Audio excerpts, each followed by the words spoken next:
Bienvenido al canal de Narraciones Budismo. Los medios hábiles del Buda y las leyes de causa y efecto kármico. Por Tsenshab Serkon Rinpoche, de la página studybuddhism.com. Esta es la parte 7 de Comentarios sobre la lámpara en el camino de la iluminación. Breve resumen. En nuestra última sesión hablamos de la muerte, la impermanencia y el sufrimiento de los 3 reinos inferiores.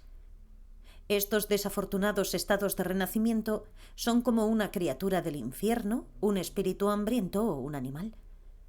El sufrimiento de cada uno de estos 3 estados de renacimiento se puede explicar ampliamente, pero no tendría fin si comenzáramos a discutirlo ahora.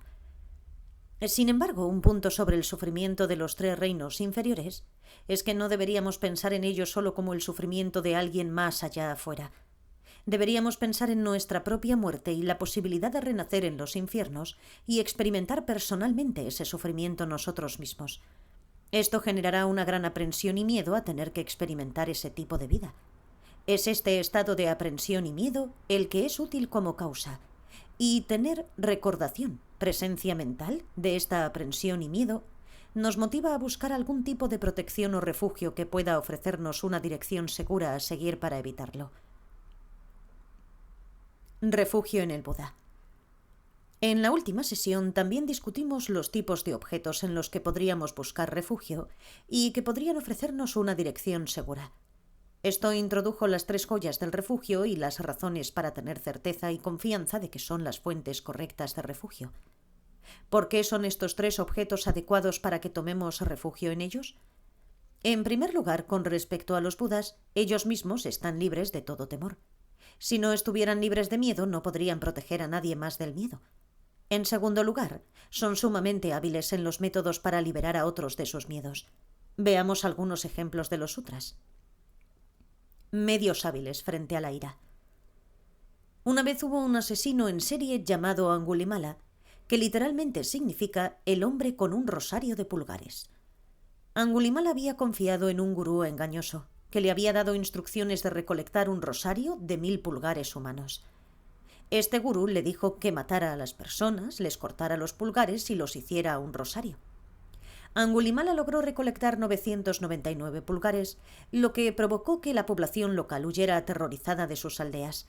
No pudo encontrar a nadie a quien matar para conseguir su último pulgar, así que pensó en ir a obtenerlo de su propia madre. Justo en ese momento, el Buda se acercó y cuando Angulimala vio al Buda, pensó: «Está bien, perdonaré a mi madre y le quitaré el pulgar al Buda». El Buda dio la apariencia de estar caminando muy lentamente, pero sin importar qué tan rápido Angulimala trataba de correr detrás de él, nunca pudo alcanzarlo.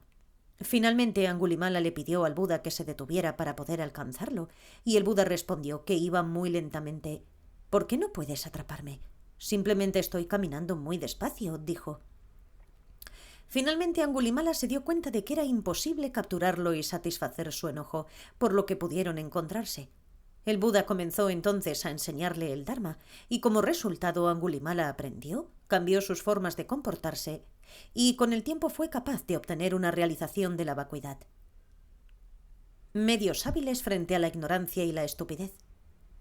Otro relato cuenta la historia de un monje que era extremadamente poco inteligente y no podía memorizar nada. Incluso si lo intentaba durante todo un mes, no podía memorizar una palabra. El Buda le enseñó una frase simple: «Que se vaya la suciedad, que se vaya el polvo». El monje trató de memorizar estas 2 líneas y nuevamente, incluso después de un mes entero, no pudo recordarlas. Luego el Buda le indicó que limpiara los zapatos de los otros monjes. Sabía cómo hacer esto y entonces lo hizo. Desanimado se acercó al Buda y le dijo: «¿Soy tan estúpido? No sé nada y no puedo aprender nada. No tengo habilidades ni buenas cualidades». El Buda respondió: «Está bien, no te preocupes. Alguien que dice que no sabe nada es mucho mejor que alguien que anda alardeando de que lo sabe todo. Si admites que no sabes algo, entonces es posible llegar a saberlo. Sin embargo, si afirmas que ya lo sabías, entonces tienes una enorme cantidad de orgullo y nunca podrás aprender nada». Entonces este hombre pulió los zapatos de los monjes y en el proceso pudo eliminar algunos de los oscurecimientos que nublaban su mente. Con el tiempo pudo recordar las 2 frases que el Buda le había dicho que memorizara. Entonces el Buda le asignó la tarea de barrer el templo. La tarea de barrer el templo se volvió muy difícil y de hecho el Buda hizo que fuera así. Cada vez que este monje barría el polvo de un lado del templo, cuando llegaba al otro lado, el lado que acababa de barrer quedaba completamente cubierto de polvo una vez más. Iba y venía por el templo y siempre se llenaba de más polvo mientras lo barría. Conforme hacía esto, recitaba las 2 frases que el Buda le había dado. Que se vaya la suciedad, que se vaya el polvo. Con el tiempo, al repetir estas frases con tanta frecuencia, se dio cuenta de que la suciedad y el polvo no eran algo externo. Se dio cuenta de que eran cosas internas en su propia mente de las que debía deshacerse. A través de esto, finalmente pudo tener una cognición directa no conceptual de la vacuidad y alcanzar el estado de un arhat, un ser liberado. Cuando nosotros mismos estamos barriendo, podemos usar esto como un método para eliminar la suciedad y el polvo que manchan nuestra propia mente. Además, cuando barremos o limpiamos una habitación, cuando reunimos toda la suciedad y el polvo, antes de tirarlo, primero debemos elevar la naturaleza de la suciedad y el polvo recitando Om Ahum y en nuestra mente transformarlos en néctar. Luego, cuando los tiramos, imaginamos que los estamos tirando en la boca del Señor de la Muerte. Hemos visto varias imágenes que representan el aspecto del Señor de la Muerte, por lo que deberíamos imaginar que tiene la boca bien abierta y estamos arrojando la transformación elevada de esta tierra y polvo, este néctar, en su boca para satisfacerlo. Esto actúa como un método para purificar y eliminar nuestras propias negatividades, manchas e impurezas. Además, satisfacer al Señor de la Muerte nos ayuda a tener una larga vida. Medios hábiles con respecto a la pereza y la distracción. Otro ejemplo de los medios hábiles del Buda se refiere a un anciano cabeza de familia de 80 años. Debido a que era tan viejo e inútil, su familia lo echó. Se acercó a todos los sravakas del séquito del Buda, una cierta clase de discípulos, y pidió que lo hicieran monje. Ninguno de ellos lo convertiría en monje, diciendo que debido a que era demasiado mayor, sería incapaz de aprender y adquirir buenas cualidades y habilidades. Nadie quería darle la ordenación. Sin embargo, cuando llegó el Buda dijo: «Te haré monje, yo te daré la ordenación». Después de que el Buda lo ordenó, asignó a Maudgalyayana como su maestro. Maudgalyayana tenía poderes extrasensoriales para ver muy lejos, y en la orilla de un océano lejano vio los huesos de un gran monstruo marino, tal vez una ballena o algo así. Maudgalyayana también tenía poderes extrafísicos para poder viajar a donde quisiera, y llevó al anciano a este montón de huesos. Le dijo al anciano que esos eran los huesos de la ballena que en realidad había sido en su vida anterior. El anciano preguntó: ¿cuál fue el potencial kármico que hizo que renaciera como esta ballena? Maudgalyayana explicó lo siguiente: hace muchas vidas eras el rey de cierto país, donde sin importar el tipo de crimen que alguien cometiera, no debían ser ejecutados. El rey no creía en la pena capital. Un día este rey estaba jugando a un tipo de juego de mesa similar al ajedrez y mientras jugaba, uno de sus oficiales de la cárcel se acercó con un documento para que el rey lo firmara, dando permiso para que cierto criminal fuera ejecutado. El rey estaba tan absorto jugando al ajedrez que no prestó mucha atención y simplemente firmó. Después de la partida de ajedrez, cuando preguntó qué era lo que había firmado, ya habían ejecutado al criminal. Esta acción destructiva, que permitió que una persona fuera ejecutada solo porque su mente estaba distraída y absorta en un juego, actuó como una causa para que renaciera como una ballena. Después de escuchar esta historia, el anciano desarrolló un fuerte sentido de renuncia. A partir de entonces prestó estricta atención a las enseñanzas, sin ser demasiado perezoso para escuchar, y en esa misma vida pudo obtener la realización de la vacuidad y alcanzar el estado de un arhat. El Buda también dijo acerca de este mismo anciano que en una vida pasada muy remota había sido una mosca. Como mosca había aterrizado sobre un trozo de excremento de burro, y cuando llegaron las fuertes lluvias monzónicas, había sido llevado sobre este excremento de burro alrededor de una estupa en una corriente de agua de lluvia. En esta vida previa como mosca, en realidad circunvalaba una estupa, mientras estaba sentado sobre un trozo de excremento de burro durante una gran tormenta. Esta era una raíz muy sutil de potencial kármico positivo, y solo el Buda se había dado cuenta de esto. Fue debido a que el Buda estaba consciente de esta raíz de potencial positivo que luego le dio la ordenación, y este anciano pudo alcanzar el estado de arhat.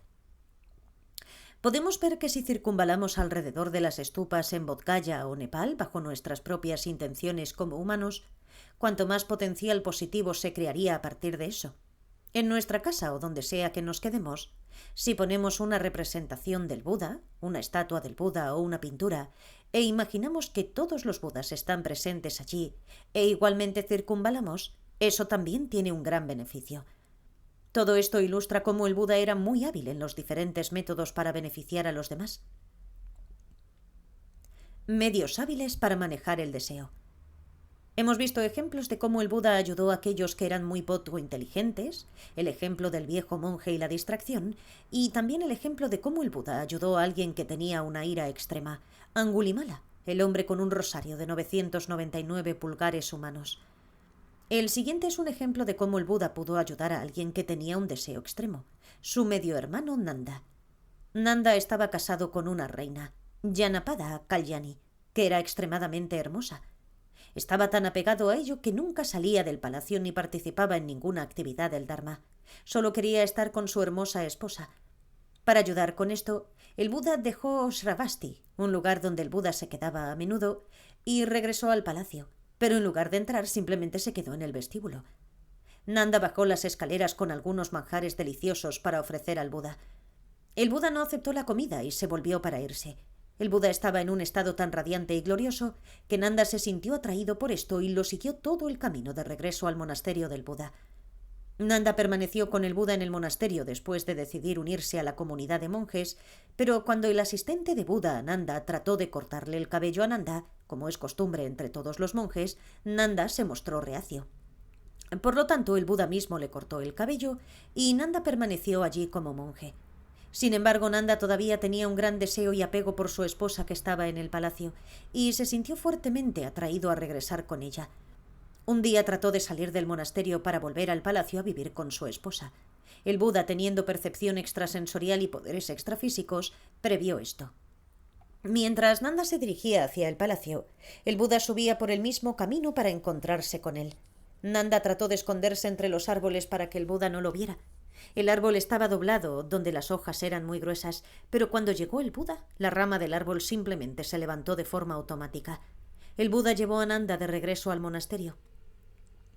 Nanda era un artista muy hábil, y de vuelta en el monasterio dibujó un retrato de su esposa en una pizarra. Había una costumbre de tocarse la frente como saludo cuando la gente se encontraba, así que empezó a tocar la frente con esta imagen de su esposa que había dibujado en una pizarra. Estaba tan apegado a ella. Un día el Buda llamó a Nanda a un picnic con él. Había muchos monos allí y el Buda le preguntó a Nanda quién era más lindo, su esposa o los monos. Nanda respondió: «Estos monos son solo monos, pero mi esposa es una verdadera belleza. Obviamente mi esposa es más hermosa». Luego el Buda llevó a Nanda a uno de los reinos de los dioses. Las doncellas celestiales en este reino de los dioses eran extremadamente hermosas, y el Buda volvió a preguntarle: «¿Quién es más hermosa? ¿Estas doncellas celestiales o tu esposa?» Nanda respondió: «En comparación con estas doncellas celestiales, mi esposa es como los monos que antes comparaba con ella». Ver esto actuó como un medio para dominar su gran deseo por su esposa. Al usar varios métodos como este, el Buda pudo disminuir y domesticar el deseo de Nanda, y finalmente Nanda pudo alcanzar el estado de Arhat. Incluso en el caso del deseo, el Buda ofrece tales medios hábiles. Este es el segundo punto de por qué el Buda está magníficamente calificado como una fuente de dirección segura y refugio. Solo para repetir, la primera cualificación es que el Buda está libre de todos los miedos, y la segunda es que es hábil en los medios para liberar a otros de sus miedos. El Buda no muestra ningún partidismo. El siguiente punto de por qué el Buda es una fuente confiable de dirección segura es que el Buda no muestra ningún partidismo hacia nadie. No considera a ningún ser tan cercano ni a otros tan distantes de él. Por ejemplo, el primo del Buda, Devadatta, conspiraba constantemente para matarlo. Pero cuando Devadatta estaba muy enfermo y a punto de morir, el Buda le impuso las manos y por el poder edificante de las palabras de verdad que recitó, curó a su primo Devadatta. El Buda ayuda a todos. Otro aspecto de esta imparcialidad es que el Buda ayuda a los demás y los beneficia, ya sea que lo hayan ayudado o no en el pasado. En nuestro caso, normalmente solo ayudamos a quienes nos han ayudado, pero el Buda no es así. Tomar refugio. Si buscamos refugio, debería ser en alguien que tenga este tipo de buenas cualidades. Con respecto a las 3 joyas, estas 4 cualidades están completas. Debemos tener una gran confianza en que estos objetos tienen el poder de ofrecernos una dirección segura y brindarnos refugio. Lo que se conoce como tomar refugio es confiarnos por completo en estas 3 joyas para que nos ofrezcan una dirección segura, basada en el miedo y la aprensión de los que hablamos antes y en la creencia confiada de que pueden proveer esa dirección. Tomar refugio es un tema tremendamente amplio y algo de lo que podríamos hablar durante meses sin poder terminar. Con respecto a los beneficios de tomar refugio, deben buscar más enseñanzas sobre eso en el futuro. En particular, estudien las buenas cualidades del cuerpo, palabra y mente del Buda, la presentación completa. Esto es algo muy beneficioso para mejorar y aumentar su confianza en el Buda. Sin darse cuenta de las buenas cualidades de los objetos de refugio, es difícil desarrollar una creencia confiada en ellos. Una vez en el Tíbet, el sucesor del trono de Tsongkhapa fue invitado a un lugar determinado. Este sustentador del trono de Ganden, literalmente este que pertenece al trono de Ganden, es alguien en una posición extremadamente alta, justo debajo de la de su santidad el Dalai Lama. Donde quiera que vaya, alguien le cubre con una sombrilla de brocado dorado. Cuando llegó a esta zona, había una anciana que se volvió hacia esta sombrilla dorada y dijo: «Me refugio en esta sombrilla dorada que pertenece al trono de Ganden». Dijo además: «¿Y qué, querido monje viejo, está parado debajo de ti?». Este es un ejemplo de refugiarse en algo incorrecto. Tomo refugio en la sombrilla y no en la persona. Al no conocer las buenas cualidades del objeto de refugio, podemos cometer errores. Si hubiera una bestia feroz deambulando por nuestra tierra, todos estaríamos muy asustados de esta criatura. Si estuviéramos asustados el tiempo suficiente, encontraríamos a alguien a quien le tuviéramos mucha confianza de que puede protegernos de la bestia. Necesitaríamos a alguien valiente que tuviera la capacidad de protegernos. Solo nos sentiríamos tranquilos si confiáramos en alguien así. No pensaríamos en confiarnos a la protección de alguien que simplemente tiene una falsa sensación de orgullo de poder protegernos. Lo que está involucrado en este caso es, primero, miedo a la bestia, y segundo, confianza en que esta persona puede protegernos. Si nos confiáramos a nosotros mismos y lo dijéramos, nuestra mente se tranquilizaría al expresar nuestras palabras de confianza hacia esta persona. Nuestra tranquilidad como resultado de esto sería similar a lo que sentiríamos después de tomar refugio.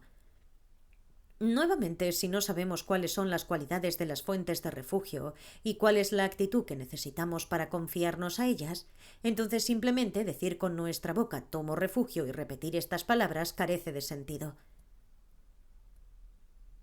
Acciones kármicas. No es suficiente confiarnos simplemente a las 3 joyas. Lo que realmente necesitamos hacer es tener una creencia confiada en las leyes de causa y efecto kármico y luego actuar en consecuencia. Analicemos entonces una acción destructiva como quitarle la vida a otro ser. Hay 4 factores que deben completarse para que el resultado sea el más completo: una base, un marco motivador, una implementación de un método para llevar a cabo la acción y llegar a un final. Cuando matamos una oveja, por ejemplo, la oveja es la base sobre la que se dirige esta acción destructiva. El marco motivador tiene 2 aspectos. Primero está la intención y luego está en una emoción perturbadora. Podemos estar motivados por el deseo, por ejemplo, de comer carne de oveja. Con eso en mente matamos al animal. También podemos estar motivados por la ira u hostilidad de matar a la oveja de nuestro enemigo, o también matarla por ignorancia de mente cerrada.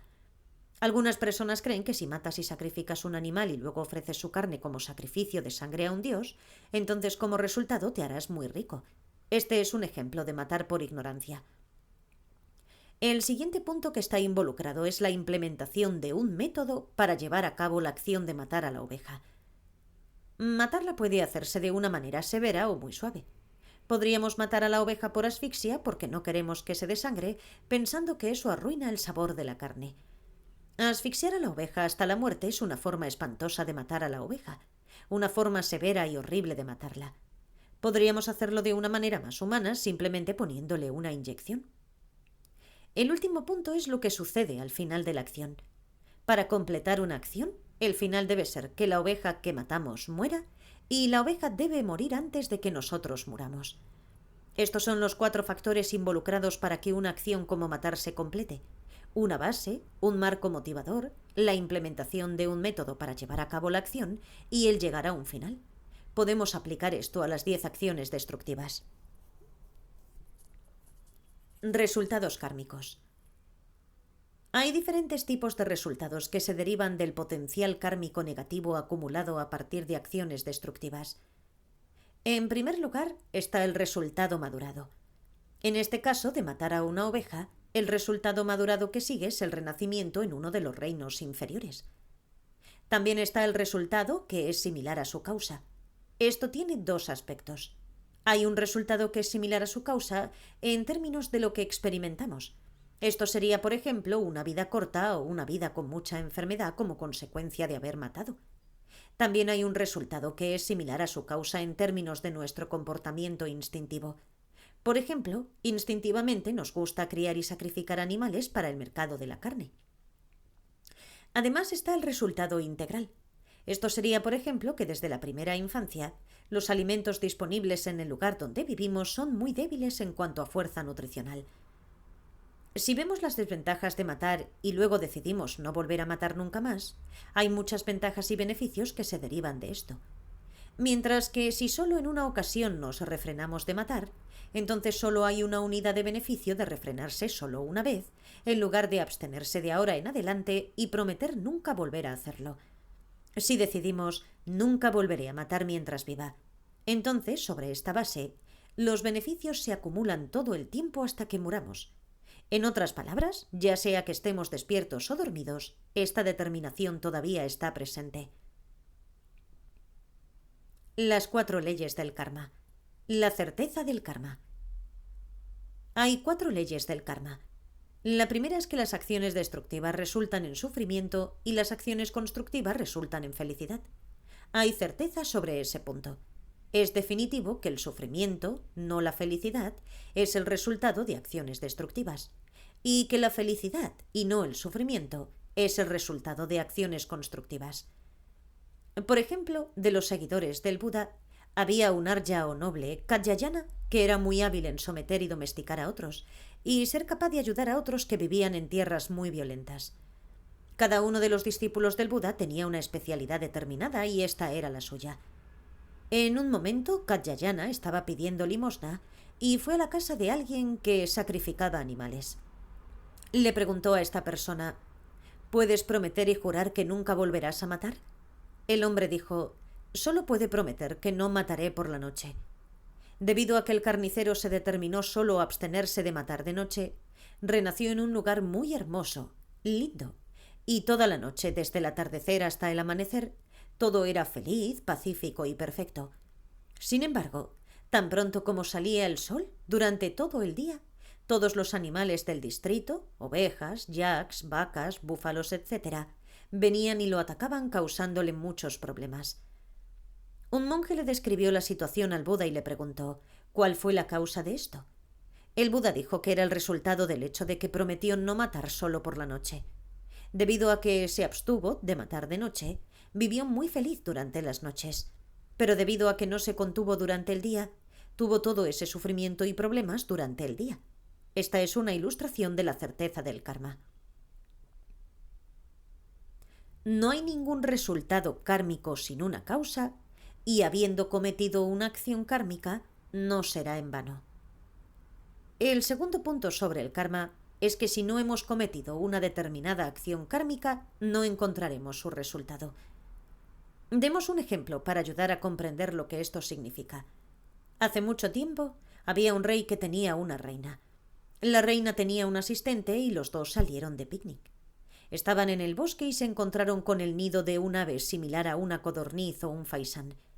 La reina prendió fuego al nido, lo que mató a los polluelos no nacidos. La asistente no estaba allí en el momento en que la reina prendió fuego porque se había ido al arroyo a recoger agua. Esta reina nació de nuevo durante la época del Buda, se convirtió en monja y alcanzó el estado de Arhat. Un día la casa donde vivía se incendió.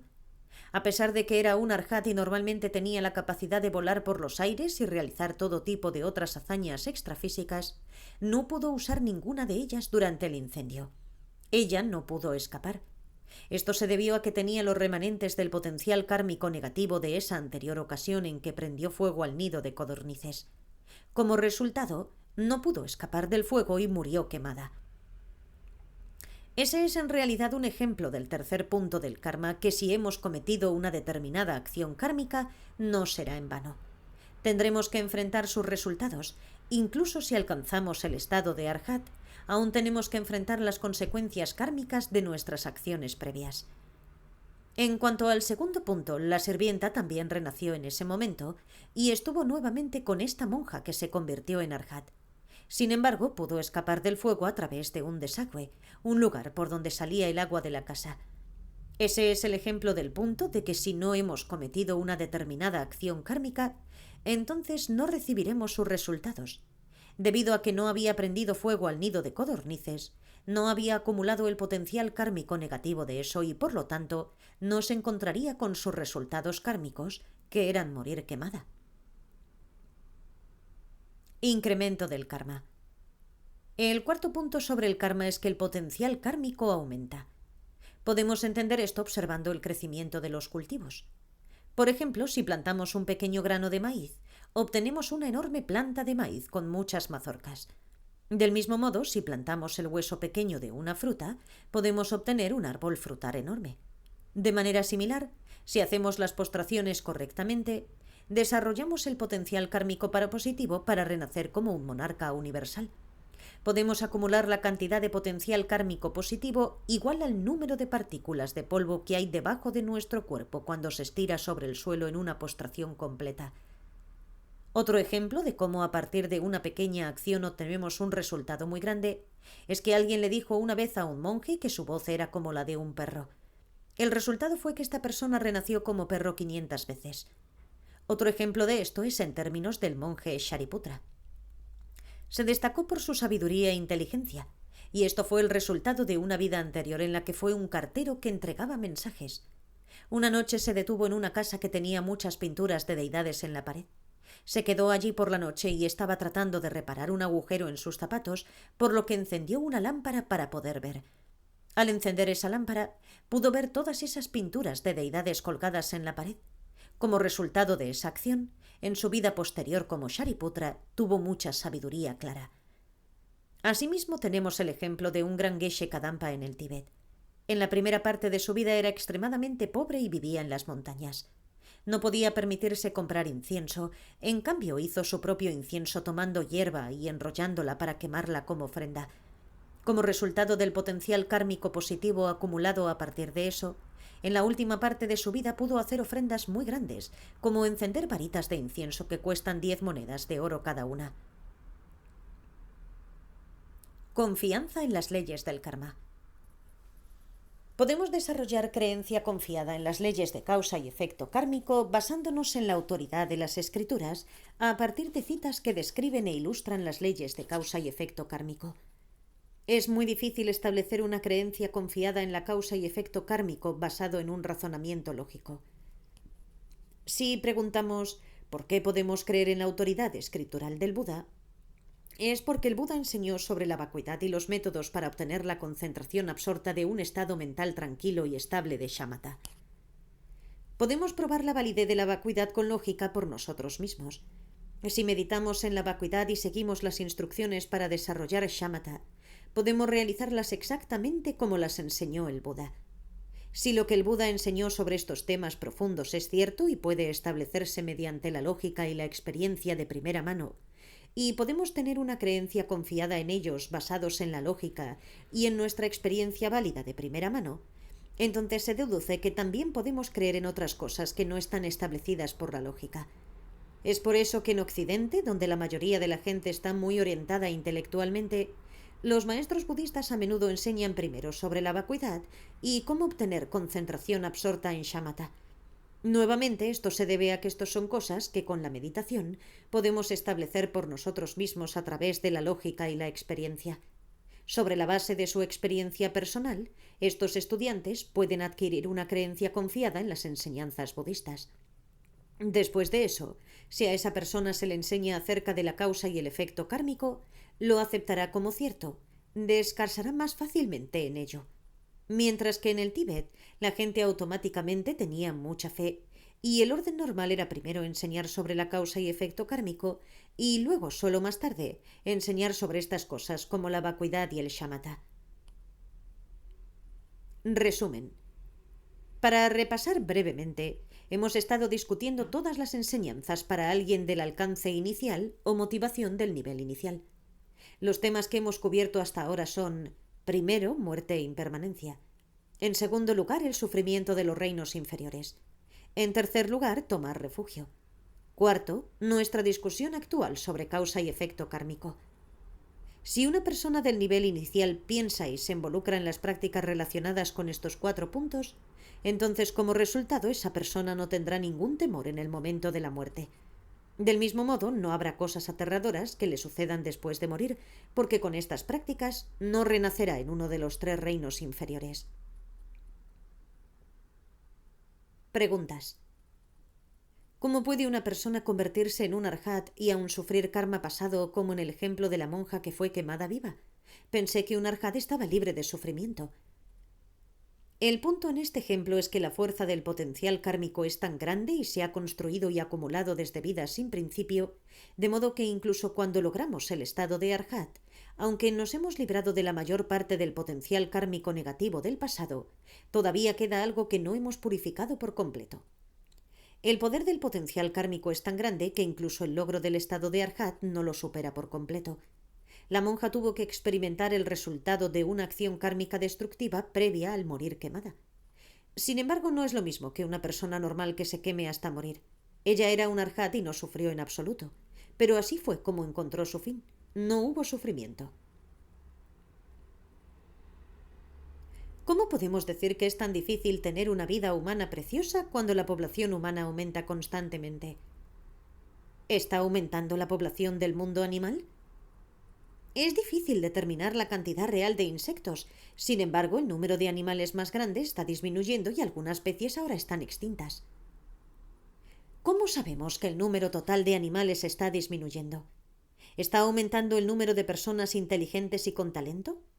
Incluso si la población humana está aumentando, e incluso si realmente no podemos estimar la población de insectos y pequeñas formas de vida en el mundo animal, podemos estar de acuerdo en que la población humana es mucho menor que la población animal completa.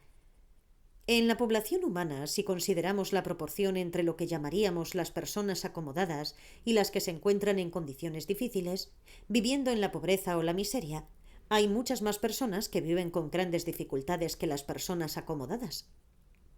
También podemos darnos cuenta de que el mundo animal no es solo de elefantes y grandes mamíferos, sino que también incluye todo el mundo de los insectos. Si pensamos en pequeños insectos y criaturas así, y si consideramos la cantidad de pequeños insectos en una pequeña área, entonces es muy fácil entender que el mundo animal supera con creces al mundo humano. ¿Estarías de acuerdo con eso? Sí. La razón por la que el mundo animal supera el número al mundo humano es porque aquellos que tienen un potencial kármico negativo supera con creces a los que tienen un potencial positivo. Por tanto, como resultado del potencial kármico negativo, nacen en situaciones muy difíciles como ser un animal o un insecto. Asimismo, en términos de humanos, los que se encuentran en condiciones difíciles superan con creces a los que se encuentran en buenas condiciones. Esto también se debe a que aquellos que han acumulado una gran cantidad de potencial kármico negativo superan con creces a los que han acumulado un potencial positivo. Además, considerando toda la población humana, aquellos que llevan una vida positiva, como seguir el Dharma u otras enseñanzas espirituales, son muy raros y pocos comparados con aquellos que no tienen Dharma en sus vidas o que no tienen inclinaciones espirituales. Aquellos que no están involucrados con la vida espiritual o el Dharma tienden a involucrarse principalmente en actividades destructivas. Como resultado, se dirigen hacia un renacimiento inferior como animal o insecto. Cuando consideramos un renacimiento afortunado como nacer como un ser humano, aún puede ser como un ser humano que está en una buena posición o como uno que está en una posición muy difícil. Como se dijo, aquellos que están involucrados en muchas negatividades superan en número a los humanos involucrados en muchas acciones positivas, y para aquellas personas involucradas en una gran cantidad de acciones destructivas, no es de gran beneficio para ellos ser humanos. De hecho, solo les sirve como un vehículo para acumular muchos potenciales kármicos negativos que caerán cuando mueran. Dentro de la población humana hay un número muy pequeño de personas que en realidad llevan vidas muy positivas y constructivas. En un país con muchos ladrones eso no se considera muy ventajoso, ¿verdad? Pero esos ladrones son humanos, ¿no es así? Del mismo modo, no será de gran beneficio para ese país estar lleno de personas que están constantemente involucradas en acciones destructivas. Como resultado del potencial kármico negativo pasado, incluso si renacemos como seres humanos, podemos renacer como alguien que simplemente está involucrado en acciones destructivas y eso no será de mucha ayuda. Por ejemplo, hace unos 700 u 800 años en el Tíbet había monasterios que albergaban hasta 180.000 monjes. Incluso en un país pequeño como el Tíbet, es una indicación de que en ese momento había un número mucho mayor de personas que estaban involucradas en algún tipo de vida positiva. Es muy bueno tener esa cantidad de personas comprometidas con un estilo de vida tan positivo, y es el resultado de sus acciones constructivas en vidas anteriores. Mientras que aquellos que han realizado una gran cantidad de acciones destructivas en vidas anteriores, incluso si nacieron como humanos, no les será de gran beneficio. Transcripción editada de un seminario. Junio de 1980. Londres, Inglaterra. Traducido por el Dr. Alexander Bersing. Gracias por escuchar.